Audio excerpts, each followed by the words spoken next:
Radio Côte d'Ivoire, Abidjan, 88.fm. Le journal des sports, Ange Assoukro.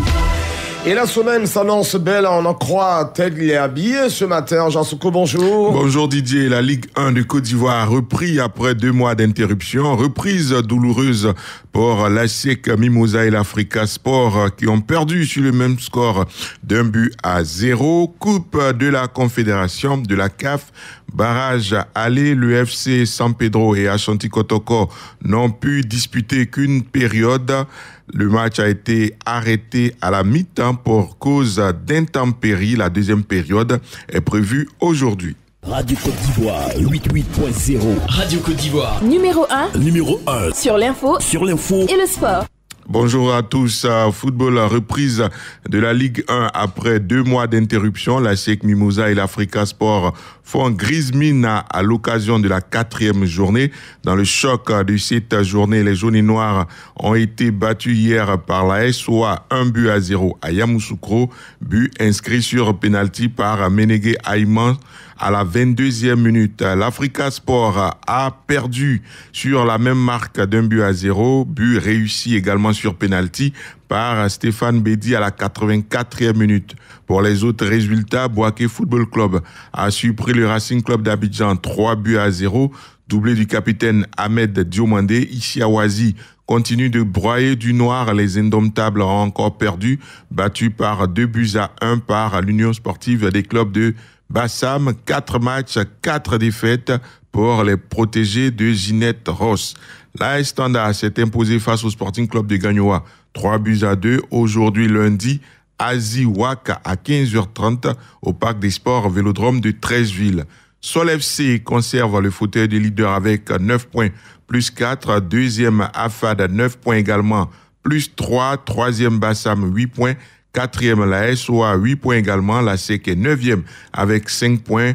L'Africa Sport d'Abidjan, 13e. Premier relégable, 2 points. Et 14e, lanterne rouge, Ishiawazi, 0 points en 4 matchs. Radio Côte d'Ivoire. Coupe de la Confédération de la CAF, les barrages allaient pour rejoindre la phase de groupe se sont joués hier. Le FC San Pedro tenait Ashanti Kotoko en échec à Accra 0-0 quand le match a été arrêté à la pause pour pluie diluvienne. La deuxième période de cette rencontre devrait se jouer aujourd'hui lundi. Quelques résultats. Fossa Junior de Madagascar a vaincu Berkane, finaliste de l'édition précédente, 2-0. Oroya a battu Bandari de Kenya 4-2 avec un triplé d'Aristide Bansé. FC Nouadhibou bat Triangle de Zimbabwe 2-0. Askara du Togo a battu Enugu Rangers 2-1. Victoire d'Enema 2-0 dépend de Galaxy d'Afrique du Sud. Match retour dans une semaine le dimanche prochain. Football au niveau des jeunes. Mondial U17 pour leur première participation à la Coupe du Monde. Les jeunes Sénégalais ont renversé les États-Unis 4-1 hier. Après demain mercredi, les Lionceaux attaqueront les Pays-Bas qui ont été battus par le Japon 3-0. La France bat le Chili 2-0. Football européen, les principaux résultats. En France, le PSG s'est baladé lors du Classico de la 11e journée contre Marseille 4-0 hier dimanche. Doublé de Mauro Icardi et de Kylian Mbappé.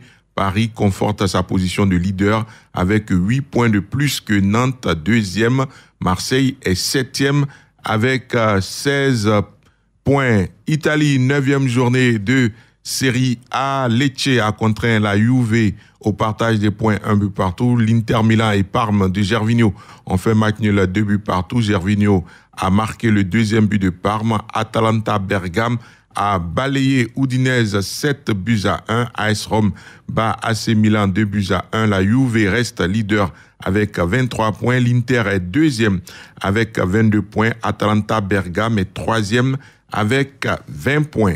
Radio Côte d'Ivoire. Cyclisme Tour du Faso 2019, Isiaka Cissé, le leader de l'équipe de Côte d'Ivoire, est forfait pour intoxication alimentaire, indique la Fédération ivoirienne de cyclisme.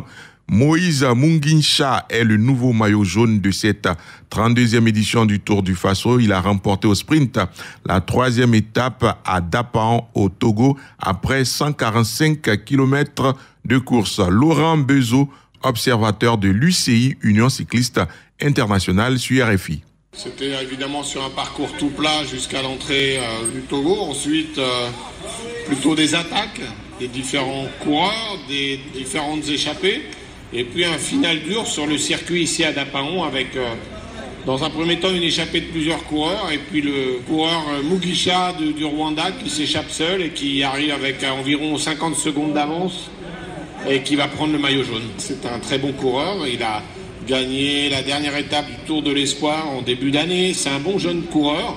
Voilà, il s'est échappé. Aujourd'hui, c'était un peu plus vallonné sur le final pour lui. Il était sur un terrain qui lui convenait mieux et voilà, il réussit à gagner l'étape et à prendre le maillot jaune. Le Tour est bien lancé et comme je l'avais dit au départ, c'est la deuxième fois qu'on change de maillot jaune. Je pense que ça va encore changer. Retour des cyclistes au Burkina Faso aujourd'hui pour la 4e étape longue de 101,8 km entre Bitou et Koupéda et le sport sera de retour à 6h15. Radio Côte d'Ivoire, Abidjan 88.fm.